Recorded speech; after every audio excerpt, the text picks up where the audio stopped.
Hello and welcome back to another deep dive. Today we're stepping into, well, what feels like a chemical mystery. It certainly is. We're in Class 12 Chemistry, looking at Unit 9, amines. And specifically, we're tackling the physical properties of amines. And, calling it a mystery is quite apt because if you just apply basic logic, some of the facts don't seem to add up at all. Exactly. And I found a perfect example in the source material that really puzzled me. Let me put this to you. Okay, listening. We have two molecules. First, pentane, a simple hydrocarbon. Second, we have pentylamine, which is an amine. All right, pentane and pentylamine. Now, I looked at their molecular mass. They're practically twins. Pentane is about 72 atomic mass units. Pentylamine is almost the same. Very similar, yes. So, logically, if they weigh the same, they should behave the same, right? If I try to boil them, they should turn to gas at a similar temperature. That is the most logical assumption anyone would make. It's a very common starting point for students. But they don't. This is what's so strange. Pentane boils at just 36 degrees Celsius. Which is very low. That's a hot summer day in many parts of India. It would just start boiling on the road. But then you look at pentylamine, it boils at 104 degrees Celsius. 104, that's hotter than water. Exactly. So my question is why? How does swapping one small group for another add almost 70 degrees to the boiling point? And that, right there, is the central question of this topic. The answer isn't about how heavy the molecule is. It's all about how sticky it is. Stickiness. Yes. Our mission today is to decode that stickiness, because if you understand why pentylamine is so sticky, you can predict how almost any amine will behave. Will it be a gas or a liquid? Will it dissolve in water? So this is more than just about getting marks in the board exams. It's about understanding the personality of a molecule. Precisely. Although, let's be clear, it will also get you very good marks in the board exam. Fair enough. So let's break it down to the absolute basic level. What is happening in that beaker to make it so hard to boil? Okay. So at the zero level, physical properties depend on two things. First is molecular mass. Right, which we've already said is not the main factor here. Correct. It's similar for both. So we have to look at the second factor, intermolecular forces. Which is just the scientific term for your stickiness. Exactly. Now, to really get this, I want you to do a little visualization. Okay. Imagine you're in a very, very crowded room, and the people in this room are amine molecules. Okay, I'm picturing it. A crowded room. Now let's start with primary amines. In this room, every single person is holding hands tightly with their neighbors. A really firm grip. Just a light handshake. No, a strong grip. Now, boiling a liquid is basically like trying to pull one person out of that room to become a gas. Okay. If I try to pull you out, but you are gripping your neighbor's hand tightly, what do I need? You need a lot of energy to break that grip first. A lot of energy. That energy is heat, That- and that is why the boiling point is so high. You need a lot of heat, a lot of energy to break all those handshakes. Okay, that makes sense. So what about the tertiary amines then? Ugh. Now imagine a different room. This room has the tertiary amines. The people are standing close, but their hands are in their pockets. They are not touching at all. Just standing near each other. Exactly. So if I want to pull one of them out of the It room, would be easy to just slide right out. effortless. I don't need much energy, so I don't need much heat. That's why they have a much lower boiling point. So primary amines are the hand holders. Tertiary are the loners. Let's get a bit more technical now. What are these hands, chemically speaking? These hands are what we call hydrogen bonds, and this is the core of the chemistry. In a primary amine, which is RNH2, you have a nitrogen atom bonded to two hydrogen atoms. And the nitrogen is the key player here. The nitrogen is the star of the show. It is a highly electronegative element. Okay, let's pause on that word, electronegative. For a student who might have forgotten, what does that mean in simple terms? Think of it like greed. Nitrogen is very greedy for electrons. When it forms a bond with hydrogen, it doesn't share the electrons equally. It pulls them closer to itself. So the nitrogen atom becomes a little bit negative. It gets a partial negative charge, yes. And the poor hydrogen atom, because its electrons are pulled away, gets a partial positive charge. So you have a positive end and a negative end, like a tiny magnet. Exactly. It's a dipole. It's a tiny magnet. And the positive hydrogen of one molecule gets very strongly attracted to the negative nitrogen on a neighboring molecule. That attraction, that is the hydrogen bond. That's the handshake. I see. So primary amines have two hydrogens on the nitrogen, so they have two hands to form these bonds. Precisely. And a secondary amine, R2NH, has only one hydrogen on the nitrogen, so it only has one hand. It can still bond, but the network isn't as strong. And the tertiary amines, R3N. Well, you look at the structure. The nitrogen is bonded to 3 carbon groups. Are there any hydrogens directly on the nitrogen? No, not at all. And if there are 0 hydrogens, there are 0 hands. They cannot form hydrogen bonds with each other. They are the people with their hands in their pockets. So even if a tertiary amine molecule looks big and bulky with all those alkyl groups, it has no grip. Absolutely none. And this is the single biggest misunderstanding that students have. We must highlight this. The classic exam trap. It's a huge one. A student sees a tertiary amine on the exam paper. They see 3 big carbon groups. They think, wow, that's a heavy molecule. It must have the highest boiling point. It's an intuitive guess. Bigger things are harder to move. But here, stickiness always wins over size. A big, bulky tertiary amine without hydrogen bonds is actually very volatile. It will escape as a gas much more easily than a smaller, lighter primary amine that can hold on tight. So the mantra is stickiness over size. Within a similar molecular weight class, always, stickiness is the king. Let's try another analogy to really cement this. The hand-holding one was good. What about something more physical? Let's use magnets. I think that explains the force itself very well. Okay, magnets it is. So imagine every amine molecule is a little plastic ball. The primary amines have powerful, strong magnets glued onto them. Like those really strong neodymium magnets. Exactly. If you throw a handful of those into a box, what happens? They'll just snap together, clack. They'll form one big solid clump. Now try and pull just one of those balls out of the clump. It's tough. You have to really yank it hard. That yank is the energy you need to supply. That's the high boiling point. Now what about the tertiary amines? They are the same plastic balls, but they only have those weak, flimsy fridge magnets attached. The ones that can barely hold up a single piece of paper. Precisely. Those represent the very weak van der Waals forces. If you just shake the box a little bit, which is like adding a small amount of heat, They all just fall apart and fly everywhere. they fly apart instantly. So primary amines are supermagnets. Tertiary amines are cheap fridge magnets. That's a great mental model. Why was this concept, so important for early chemists to figure out? Because without it, their predictions were failing.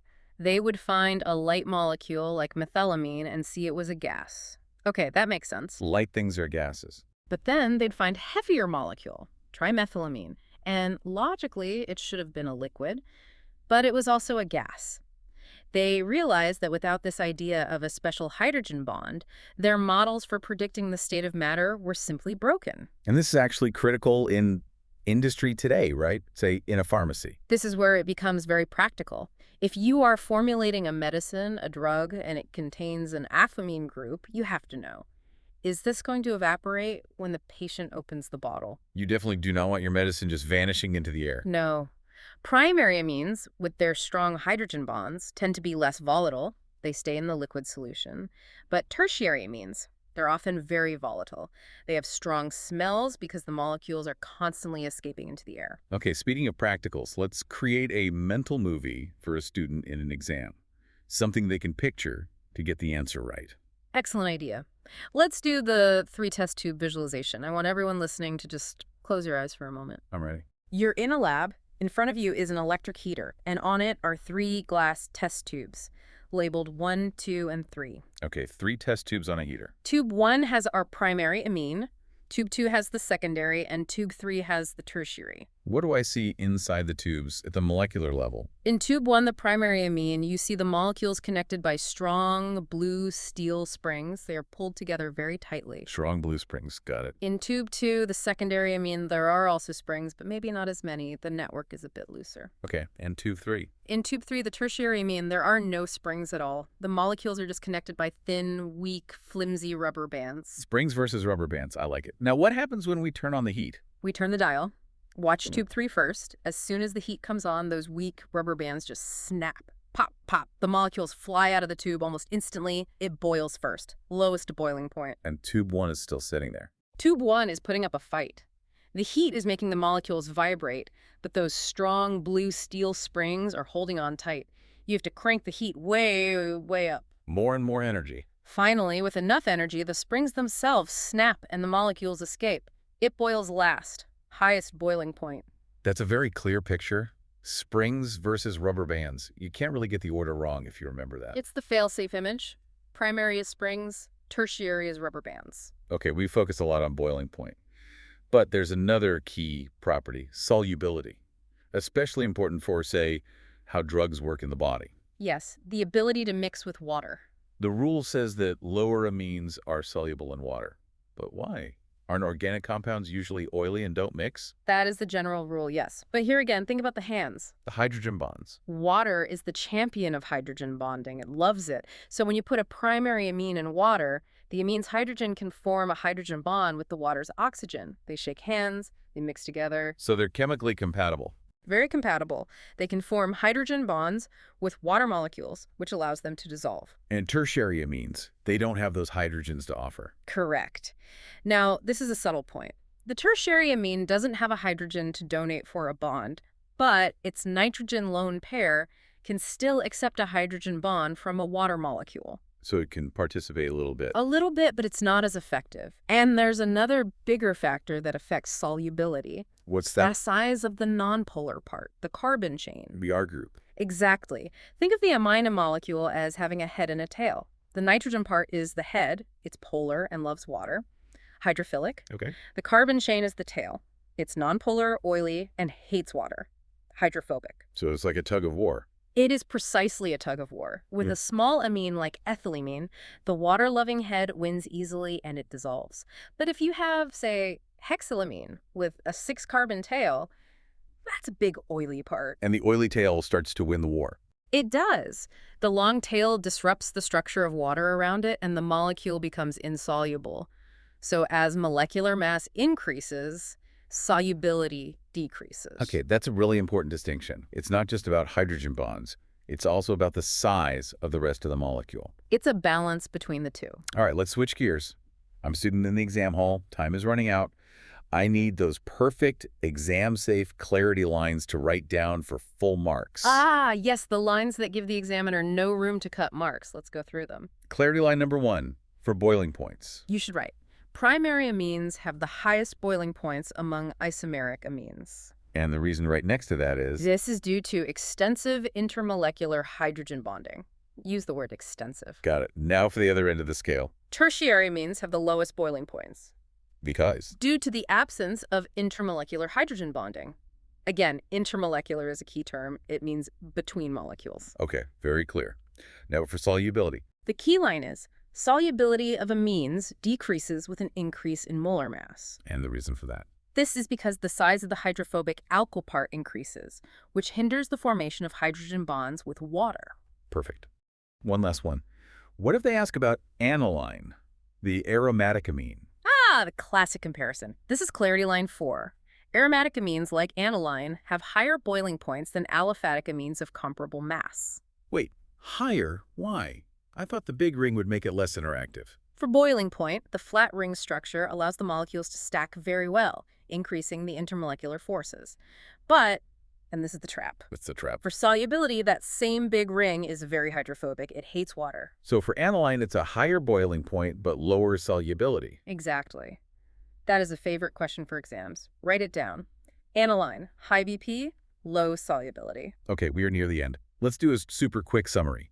If a student remembers only 4 things from this entire deep dive, what should they be? Okay, 4 takeaways. Number 1, the core idea. Physical properties are all about hydrogen bonding. Number 2. The golden rule.